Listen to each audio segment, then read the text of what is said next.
This video has been sponsored by Affler and Retainful. Hey Shopify fam, welcome back to the One Shopify Podcast, your weekly dose of DTCT, digital hustle, and a strict no boasting zone. You all know what I mean. Powered by our partners, Affler and Retainful, tools that help brands build loyal communities and boost revenue with smart automation.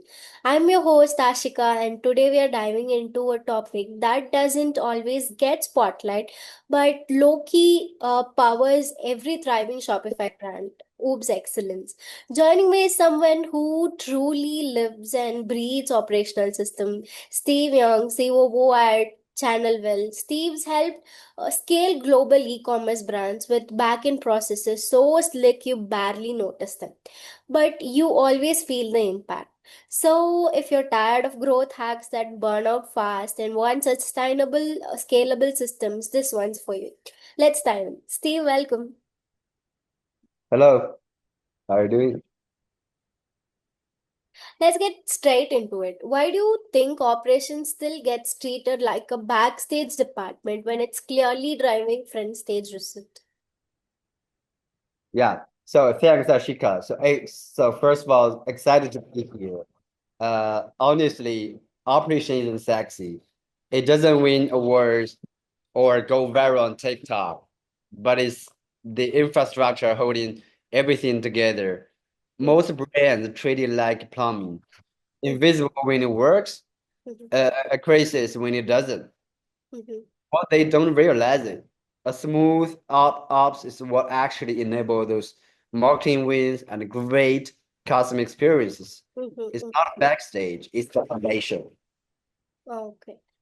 Actually, most brands obsess over marketing and ignore oops until something breaks. What are some early signs a brand is outgrowing its systems? Yeah.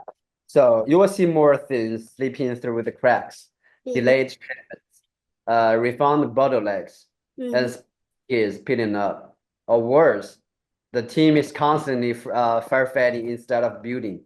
If mhm, founders are asking, why mhm. does everything feel harder than before? That's the big sign. It's time to upgrade ops. Okay. At Channelwill, I see you have worked with brands of all sizes. What separates brand that scale smoothly from the ones that hit a ceiling?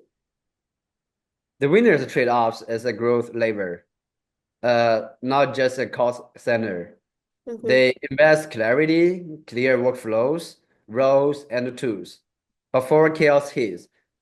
And they don't want to wait for a perfect system. They iterate fast, automate it early, and empower their teams with the data. Okay. Let's talk systems. For a six-figure Shopify brand ready to scale, what's the bare minimum operation stack they should have in a place?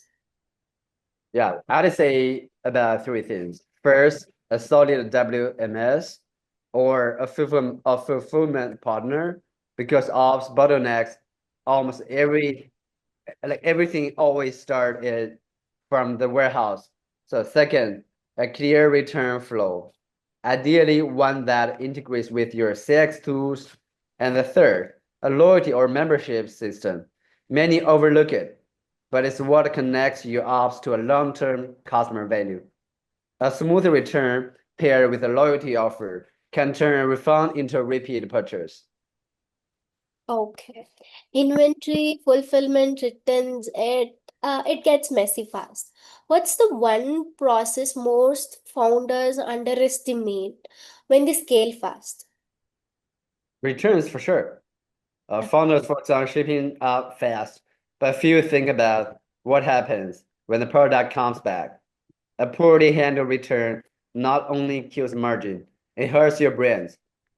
But Mhm. when you optimize that process, auto labels, proactive messaging, even return to credit, incentivize, it becomes a customer retention channel.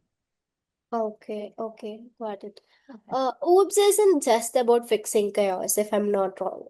It's about freeing up creative team. Can you share a story where tightening oops lead to better creative or marketing outcomes? Absolutely. We once worked with a brand whose exec team was buried with with small tickets, with small, right? With small ticket, those kind of stuff. And after integrating better tracking or proactive emails, so they will get the notifications. Those tickets dropped by over 60%. And that freed up the sales and marketing teams to final run a refer a friend campaign. And it outperformed the usual paid ads at that month too. Clean ops gives you back time and headspace to create. Got it, got it.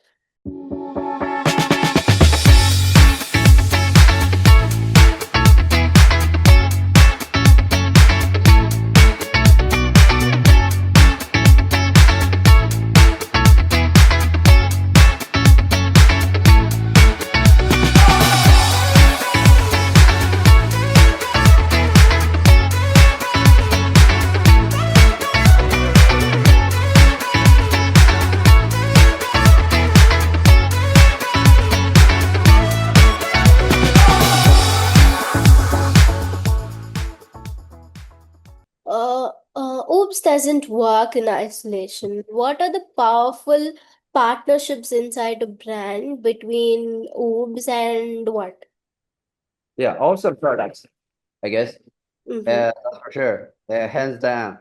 When ops and products are tightly, aligned, you can build a system that scale with a fewer bottlenecks. And a close second would be ops and customer success. The Mm-hmm. ops team often sees the friction points first, shipping delays, returns, and with more tickets. If we sync that data with CS, we can actually turn pain points into the loyalty moments. Got it, got it. How do you build a culture where Oops is in the no team, but the strategic enabler? Yeah, you flip that's the script. Mm-hmm. Instead of we cannot do that. We say here how we can do that responsibly. Ops needs to be a part of strategy planning, not just execution. I Mm-hmm. always involve ops early when we test a new offers, a new regions, or even new tools. When ops has context, it becomes my builder, not a blocker. Okay, okay. You have worked across global teams. Any tips or Oops leaders managing across cultures and time zones? Yeah, there are a few things. The first is our clarity and empathy. When your team is spread out, assumptions cues efficiency. So we default to over communication. Mm-hmm. I think docs, a clear SLAs, a daily check-ins when needed. Mm-hmm. At that time, we respect culture, culture norms and work styles. I don't care which city or country where you're from. If you deliver the outcomes or own your name. That's what matters. But not for at least, which is uh, the culture and the value things, which is we constantly talk to them weekly or by monthly to share the internal team values, why we do this, or what kind of vision or the future we are going to build with. Or talk to them, make them to understand our industry, our team, make it more like align or get engagement with each other. Got it, got it. Everyone's talking about AI in marketing, but what's the role of AI and automation in Oops right now? Yeah, AI in ops is no longer a buzzword. It's a strategic layer. At Channelwill, we use AI to monitor anomalies in order volumes, predict return rates, and even forecast inventory needs across border markets. It's not about replacing people, but empowering ops team to be more proactive rather than reactive. So one area we are excited about is AI assistant customer insights, understanding buyer behavior patterns, and trying, you know, turning that back into the supply chain to reduce the waste and improve the speed. Okay, I definitely agree with you saying that it's not a buzzword and strategy. Yes. And what's one underrated Oops investment a Shopify brand should make in 2025? Uh, from my perspective, a loyalty system for sure, 100%. Most brands focus heavily on acquisition, but the real goal lies in a retention, a well integrated loyalty framework, especially one that operationally align with the fulfillment and CX, becomes a flywheel. It's not drives repeated purchases, but also create a channel for a word of mouth growth. It's ops powering marketing, not the other way around. Okay.